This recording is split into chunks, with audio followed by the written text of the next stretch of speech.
Hey folks, Philip Longboy here, and what I want to do is tell you the story, a tale, a tale of two um, webinars.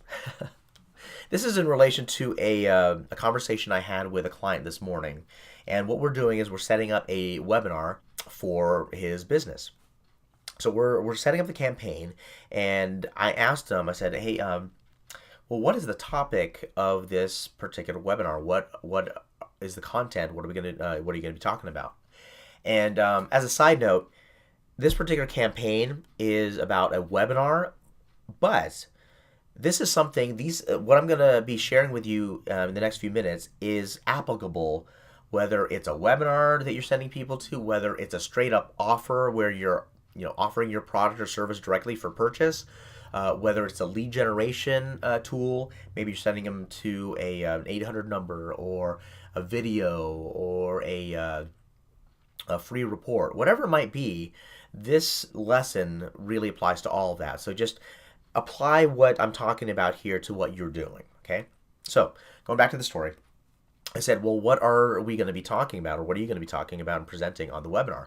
He said, well, I want to be along the lines of why you want to invest in Dallas. And by the way, Dallas is not his city. He's actually in a smaller city, but just to kind of keep it confidential for my client. But it's like why you want to invest in Dallas and invest with us. And so that's his webinar topic he's thinking about. I said, okay, well, that's one way to go.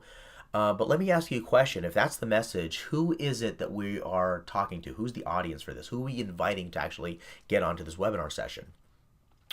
And I said, is it people that already have it in their mind to invest in Dallas? Like they already have that in their head. Well, should I invest in Dallas or not? They have Dallas on their mind, right?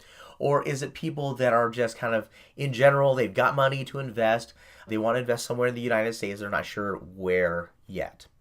And he said, well, it'd be more of the latter, that people that generally we know they want to invest, but they haven't made necessarily any decisions, or they're not married to Dallas in one way or another. I said, okay, great. I said, well, in that case, what we'd want to do instead, so that we can get better results, is that we want to match the message to that particular market. Okay? Because if we just rolled out with, why you should invest in Dallas and why you should invest with us, well, that's only going to cover maybe, and you can look at different studies on this too, but maybe 3% of the market. So 3% of the broad swath of people that we're going to be talking to already have it made up in their mind as Dallas is the place to be, and they're ready to make that decision. But most people, if we look at the actual market that we're targeting this particular message to, most of those folks haven't gotten to the point in their buying cycle of deciding on Dallas, right? They haven't even narrowed it down to Texas or Dallas or whatever. They're just in general, I'm an investor now. I just need to get more information as to where I should invest so I can pull the trigger. So I said to them, okay, well, how about we do this instead? How about we make your webinar topic and content the 7 criteria you need to consider when deciding on where to invest in the United States. Okay? So that way, it's much more compelling. It's much more appealing to the people that we are actually targeting to, right? Just general investors, people that are interested in real estate investing. And this is something that will help them onto the next step of their decision-making process, right? So 7 criteria for investing, 7 criteria for determining where to invest in the United States.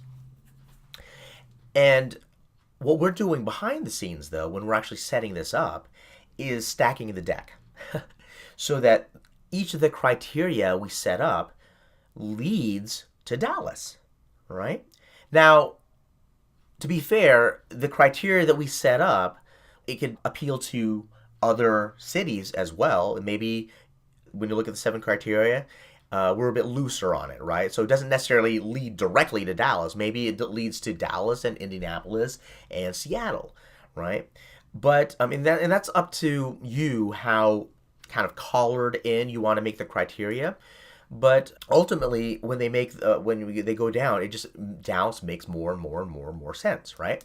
So at the end of in this case, the webinar, we have an offer to them. Say, listen, Dallas is one of these cities that meets all 7 of these criteria. Now, if you're interested in learning more about Dallas and the available properties here and why the market is booming here and why we're benefiting and growing as a result of it, just call our number. Call this 800 number here, talk to Jack, and we can kind of consider, we can have a conversation about whether it would make sense for you to go to Dallas and let alone work with us or not.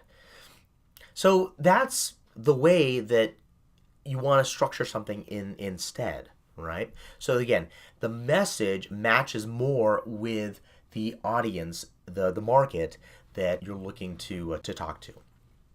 So how can you use this? Well, what you want to do now is take a look at what you're doing, okay?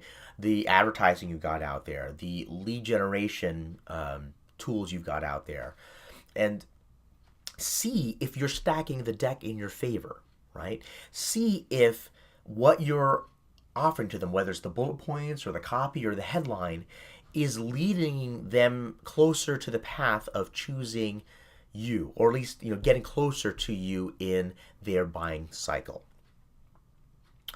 So that's it, folks. Tune in next time. This is Philip Longboy saying cheers to your success, and we'll talk to you soon.